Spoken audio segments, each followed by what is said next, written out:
देश के अंदर दो कानून चलते हैं, तो ये तो खैर कई बातों से आपको सिद्ध भी हो गया होगा। अगर कोई मुसलमान है तो उसके लिए अलग कानून होगा, जो कानून कानून की किताब के अंदर नहीं होगा, वो कानून भी मुसलमानों के लिए होगा। नफरत इतनी फैलाई जा रही है कि अब अगर मान लो मुसलमान नमाज भी पढ़े तो उससे भी दिक्कत होने लगी है। और अब वो दिन भी दूर नहीं है, मुझे ऐसा लगता है कि कोई भी हिंदू संगठन वाले किसी भी मुसलमान के खिलाफ कोई भी झूठी शिकायत भी अगर कर देंगे तो पुलिस उसको बिना कोई जांच पड़ताल किए उठा के पहले जेल में डालेगी, उसके बाद में उसके ऊपर धाराएं लगाएगी। जुर्म चाहे कुछ भी हो, लेकिन पहले उसको जेल में डालने वाली धाराएं लगाएगी और उसके बाद में फिर जांच करेगी। और उस जांच के अंदर अगर मान लो शिकायत झूठी पाई गई, तब फिर उसको 170 के केस के अंदर डाल के और जमानत दे देगी। अब शायद आपको ये अजीब लग रहा होगा, लेकिन कोई बात नहीं, मैं आपको एक वीडियो दिखाता हूं और वीडियो के जरिए आप समझ भी जाएंगे।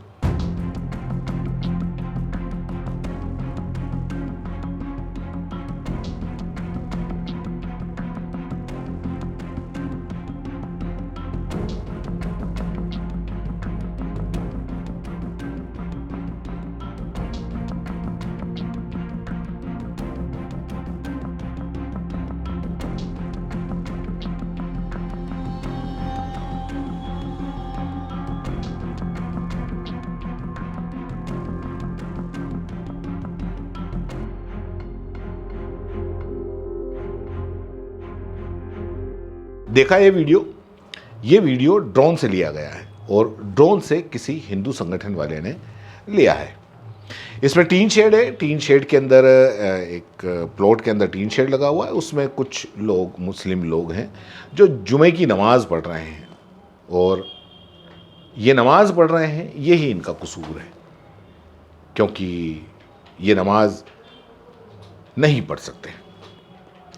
और ये हिंदू संगठन और पुलिस का कहना है, और इसीलिए हिंदू संगठन ने ड्रोन से ये शॉट लिया और बरेली पुलिस को शिकायत कर दी कि ये लोग साहब नमाज पढ़ रहे हैं। अब साहब पुलिस भी हरकत में आई और नमाज पढ़ने के जुर्म में 4 लोगों को गिरफ्तार कर लिया, जिसके अंदर जो गांव है, गांव के प्रधान सहित 4 लोगों को गिरफ्तार कर लिया और बाकी और लोगों के खिलाफ भी है, उनको भी अभी गिरफ्तार करेंगे।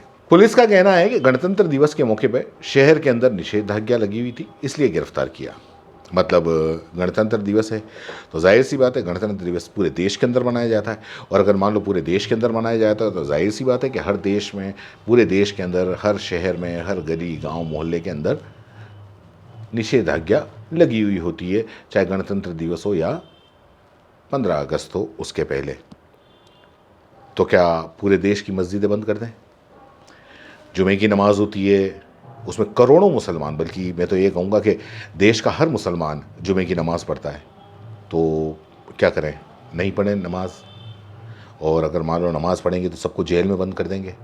हाँ कर दो, वैसे भी कोई नहीं बोलेगा, आप तो सबको बंद कर दो, क्योंकि अब जिस थाने के अंदर मुकदमा किया गया है और मुकदमा करने के बाद में जेल में डाला गया है, अब वहाँ के जो अधिकारी हैं उनका क्या कहना है, इस नमाज को कितना बड़ा जुर्म बता रहे हैं।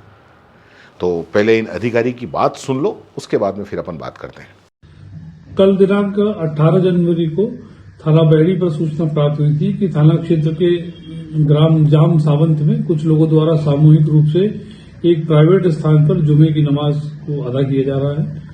सूचना पर तत्काल पुलिस ने जाकर मौके पर जांच की तो यह पाया गया कि ग्राम जाम सावंत में कदीर अहमद नाम के व्यक्ति हैं, जिनकी अपनी वहां भूमि है। उस भूमि के ऊपर 4 दीवारी बनाकर और 3 शेड डाल करके वहां सामूहिक रूप से नमाज पढ़ी जा रही थी, जो कि नियम विरुद्ध था। इस संबंध में थाना बहरी पर अभियोग पंजीकृत किया गया है और इसमें 4 लोगों को कल गिरफ्तार करके धारा 170 BNSS में माननीय न्यायालय में प्रस्तुत किया गया है। मौके पर शांति व्यवस्था है, वहां पुलिस की ड्यूटी लगा दी गई है। अब आप इसमें देखिए कि खुद जो अधिकारी महोदय हैं वो खुद कह रहे हैं कि प्राइवेट जगह है जहां पे नमाज पढ़ी जा रही है, मतलब कोई सरकारी जगह नहीं है। तो क्या कर रहे थे, उस प्राइवेट जगह में नमाज पढ़ रहे थे और ये बता रहे हैं कि ये नियम के विरुद्ध है। मतलब अपने घर में किसी की प्राइवेट जगह है, वहां पे जुमे की नमाज पढ़ना क्या अब इस देश में नियम के विरुद्ध हो गया? कौन से नियम के विरुद्ध है ये इन्होंने नहीं बताया, लेकिन नियम के विरुद्ध। आगे मैं और भी बताऊंगा ऐसे ही नियमों वाले एक फोटो वीडियो और भी बताऊंगा, ठीक है ना। तो ये बोल रहे हैं कि नियम के विरुद्ध है।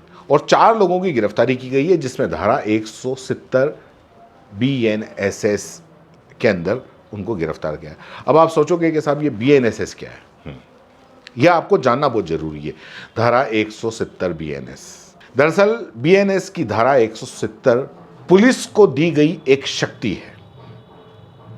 क्योंकि अक्सर आपने यह होता है कि पुलिस किसी भी व्यक्ति को अगर मान लो गिरफ्तार करने जाएगी नॉन कॉग्निजेबल ऑफेंस में, तो बगैर वारंट के वो गिरफ्तार नहीं कर सकती। अगर कोई वारंट कोर्ट द्वारा जारी किया जाता है तभी पुलिस उस व्यक्ति को गिरफ्तार कर सकती है।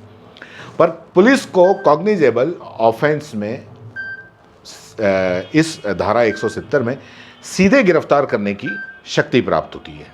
अब पुलिस कब गिरफ्तार कर सकती है और क्यों गिरफ्तार कर सकती है, तो ये होता है कि किसी व्यक्ति को किसी अपराध करने से अगर रोकना हो, मतलब अपराध करने से पहले रोकना हो, या उस पुलिस को ये हो कि ये अपराधी प्रवृत्ति का है और ये अपराध करेगा, तो वो पहले उसको 24 घंटे के लिए गिरफ्तार कर सकती है।